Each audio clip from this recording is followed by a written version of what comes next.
let's see if this can track me all the way up here. It's decent. Better if I move it back, probably.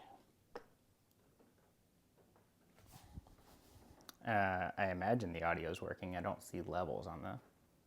Oh yeah, there are levels on this. Okay. Hey, I'm gonna go back to the city to shoot a few more photos at Bruckner. There are a few angles that I didn't quite nail, or some different things that I want to try. And I'd like to go today. It's nice and rainy outside, and there are some shots where I want it to be a little darker outside the windows. There's somewhere it doesn't matter, so I could shoot those at night. So I can go and shoot some of that in the daytime, and the other stuff I want at night. I can cut that out. And then some people have other stuff for me to shoot, a couple of really quick shoots throughout the city. I was gonna take the train and just go straight to Bruckner, but if I drive, I can hit these other spots and make a few extra bucks. And that's nice. I don't have to do it, but might as well. Let me close this. I'm gonna use my kit today instead of borrowing the Sony from Moise, because I wanna save myself some trouble, and I wanna use my tilt shift lens, and I wanna use my Cam Ranger, which is way faster than the thing. So we're gonna stick with the Canon 6D here. And I've got this is the Sony ProPhoto Connect that I need to give back to Moise.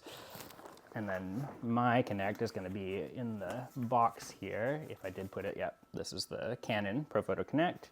I need to dampen down how fast this thing moves. I think it's a little sickening how fast it moves around. So I want to be able to use my tilt shift lens, and I don't have a Sony adapter for it. I could buy one, I guess, but that would be a lot of trouble.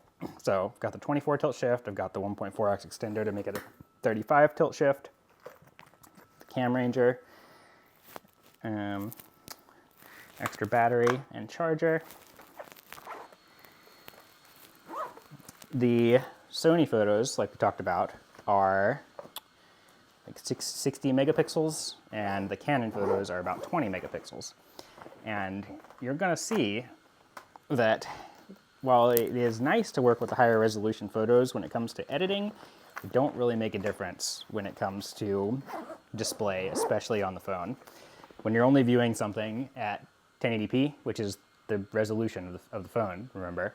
So that's like 1920, whereas like the Sony photos are like 9,000, and the Canon photos are also, they're 5,000 from a camera that's over 10 years old. And so they are more than enough for the end display. You saw that photo. Oh wait, that was a Canon. When it comes to like printing a really large photo, then you want more resolution. But most people aren't putting really huge photos on their walls. And my clients aren't at all. Like, if they're printing a huge photo, it's gonna be like a business use where it doesn't matter how perfect it looks, because it's gonna be viewed from a distance usually. So I love my old camera, Would it be nice to have a little more resolution? Yeah. Is it worth buying a 5DSR? No, because I'd rather save my money and buy a more modern camera. And so that's kind of where it is today. I'll take the 50mm in case I want to shoot something else. It's nice and light. There's no reason not to have it. Since I think I'm going to be driving, I'll just put it in the extra bag. Damn, I really don't want to drive. I really want to take the train.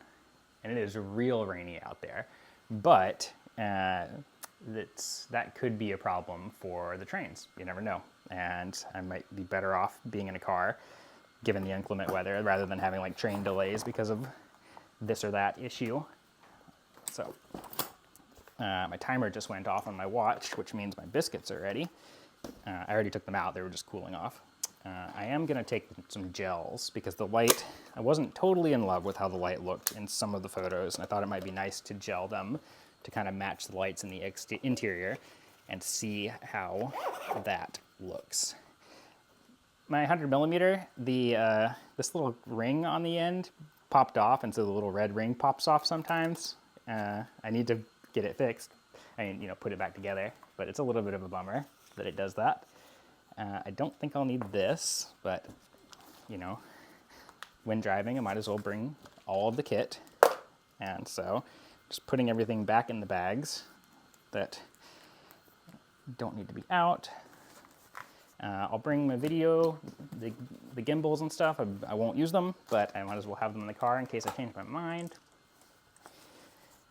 And I'll bring this set up. Maybe I'll do a walk because well, I mean, I don't want to get home super late because I don't want to be tired tomorrow, but I do want to start doing more amblist walks. I did one just the other day and had a really good time. Really enjoyed that. I really want to do some more. So what was it? I posted the walk that I did on the drive up from Tupelo. So I went and picked my mom up from Mississippi. We drove back up here so that she could help out with watching the kids and have a car available if she needed it, and because we only have one car. And we stopped at this one stop on the Natchez Trace Parkway, Fall Hollow, and it's this gorge, a gorgeous gorge with waterfalls, and I really wanted to walk down to the bottom, but my mom wasn't going to be able to make that walk. And so I filmed like 5 minutes of us basically leaving.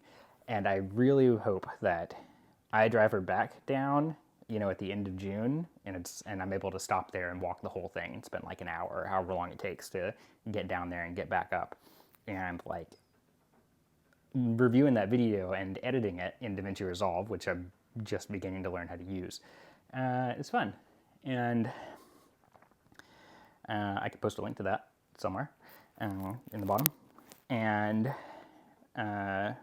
then yesterday, it's nice and rainy, so I went for a rainy day walk out in nearby.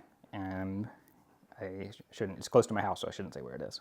I shouldn't say that. I should just cut that, actually. Along the Delaware River. I went for a walk along the Delaware River, the riverbank, through this like flooded area, and it's really pretty, really fun. And I'd like to do more of that. I'd like to do more nature walks. Like I shot a lot of walks in cities, and I like that, but I really want to do more nature walks. I need to publish my, I walked like 2 hours in Central Park and never made that public. But I need to go in and color grade that. And that's been the difficulty with, that slowed these down, is not wanting to color grade them. But I've decided like I'm just gonna slap whatever feels right on there. Like I just redid the DC one because my DC walk at night was really, really dark, and I just went like hog wild with the color grading. It looks kind of goofy, and I'm just like, fuck it, post it. Stop overthinking it, and just go have some fun with it. Okay, I guess this is everything pretty set up where it needs to be. So I'll go eat breakfast, hop in the car, go to the city.